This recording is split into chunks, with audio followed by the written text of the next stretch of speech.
Alex, y'all had Akademiks on Flagrant too. Yeah.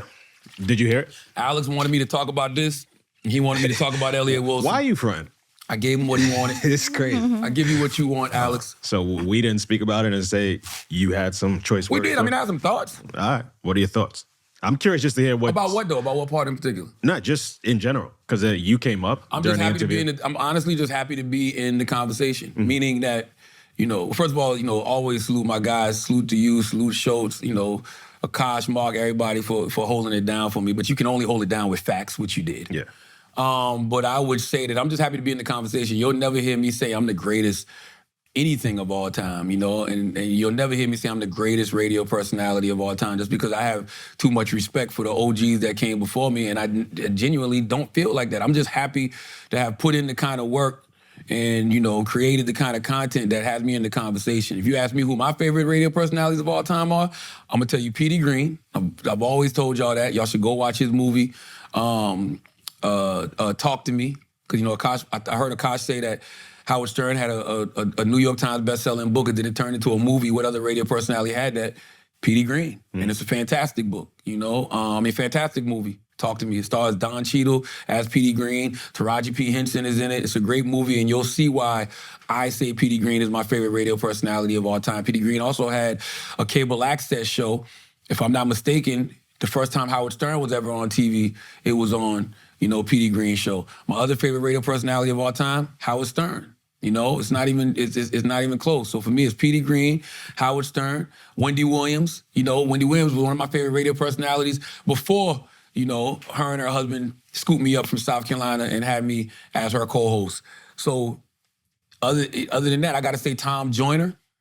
People don't talk about Tom Joyner the way that they should, but when it comes to being a public service, P.D. Green, Tom Joyner, the best of the best. But P.D. Green was also what some would consider a shock jock. You know what I mean? Even though I feel the things he was saying, weren't shocking. He was just speaking the truth. And then I put Angie Martinez. Well done. So that's mine. Those are my personal all-time favorite radio, personalities. Can we get more context to what was said on the pod? I'm sorry, because I want to know. Who? No, we're talking about Howard Stern, Wendy, and he Charlamagne. said someone came on my show and said... Oh, he was saying how people try to do that with shows, but if y'all know me, I love throwing assists. Like Andrew Schultz, I knew who Andrew was 10 years ago. We've been doing Brilliant Idiots for 10 years. You know what I'm saying? I knew who Andrew Schultz was 10 years ago. When Chris Moreau, who's sitting right there, came to me and told me I need to start a podcast, and I told Chris why I do morning radio. Why would I want to start a podcast? He was like, man, you need to get in on podcasting. Podcasting is going to be the future. He was absolutely right. I'm glad I listened to him. Andrew Schultz was who I knew I wanted to start a podcast with. Like, Duval is all the way in Atlanta. Andrew right here in New York. I'm like, we have great conversations. He's funny as fuck, smart as fuck. Andrew is doing exactly what I knew he would be doing 10 years ago. Y'all just catching up to the greatness of Andrew Schultz. So can I tell another piece of that story? Sure. So you were like, check out Schultz. I went to see him. It was at a bar. It was like the New York Comedy Festival. And he was on a panel with another famous personality, I won't say who, and Schultz killed it. He was easily the dominant voice, the funniest, everything. And I was like, yo, this dude's fucking insane. He's incredible. And so afterwards, I think you had told him I was coming. I grabbed him. I went to the bar with him. I was like, look, we want to do a podcast. You want to do it with Shar? And he's like, yeah, fuck it, let's go. That was it. Wow. There were other people that we were thinking about that when I approached them, well, why would we want to do that? Can we talk about, fuck it, let's do it. It was a 2-second conversation. And people get lost about that. And listen, I hope that everybody that's around me in some way, shape, or form, from the Nylas to the Schultzes to whoever it may be, I hope that y'all all at some point look at me and say, he's the lackey. That's how big I want every single one of y'all to get. But that's the point. I love what. But you don't understand that if you're not a person who don't throw assists. You don't understand that if you're not a person who, when you build things, you're only thinking of yourself. What do I always tell y'all? If what you build only benefits you, it's not big enough. Yeah. Period. You say that, and also what you recently said to me is like, well, what's your intent behind it? And that's right. Like, damn. So that is now like my word for 2024. One of them is intent. Everything has to be like intentional. Mm-hmm. But what Schultz said with like you being the greatest, I don't think it's something that could be like self-proclaimed. Like you have to let others give. I would never say that. Yeah, so you got to. That's why like my nickname for you is See the Goat. I feel like you should change your name from See the God to See the Goat, because I feel like you're a goat to me as well. But yeah, it would be lame of you to be like, yo, I'm the greatest personality, because then you look silly. Then you look like them. You look dumb. You just do the work. Put your head down and do the work. I will. One other thing Ak said that was interesting. Ak was saying, because he kept referencing television. Yeah. And he was saying that, Wendy Williams was able to take her radio audience to TV, and Howard was able to take his radio audience to Sirius. I mean, which makes sense, because Howard Stern took his radio show to a radio station, a radio platform. It just happened to be a radio platform that was satellite radio. So, yeah, people would follow him.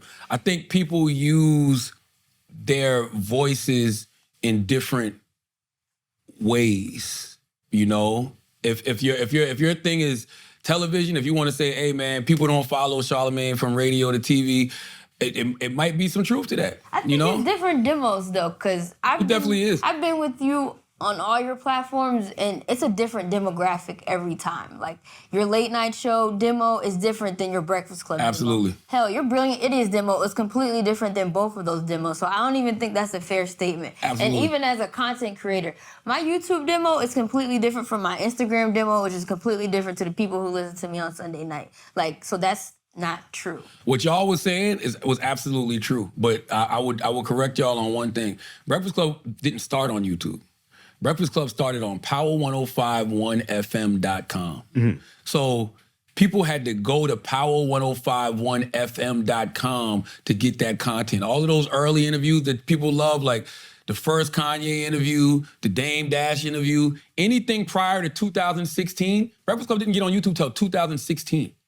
So from 2010 to 2016, all of that Breakfast Club content was on the .com. So people had to go to the .com to actually watch the interviews. And it's, Andrew or somebody said it. It's like, say what you want about Breakfast Club when it comes to hip hop media and taking that content and being consistent and putting it out every single day.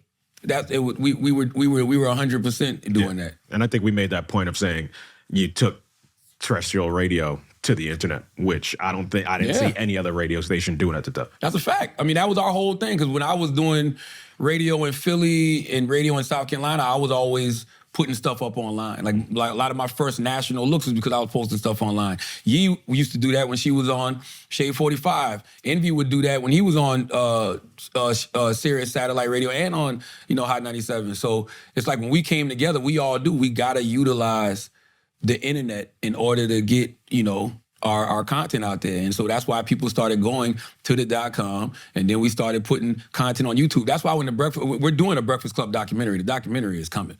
It's active. It's in motion. So when we do the documentary, who's gonna play you? No, it's a documentary. Oh, okay. So it's actual. But if there's a movie, who's gonna play you? I mean, don't say motherfucking Morris Chestnut. Morris Chestnut he's too old to play me. But he could.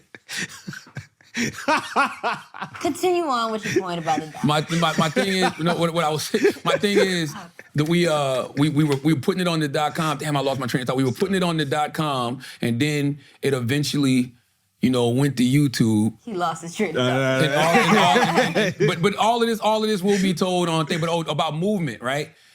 I use my voice to move people for different things. I think people sometimes forget television is just another thing that I do. We do Breakfast Club. We've been doing Brilliant Idiots for 10 years. I want to do a network.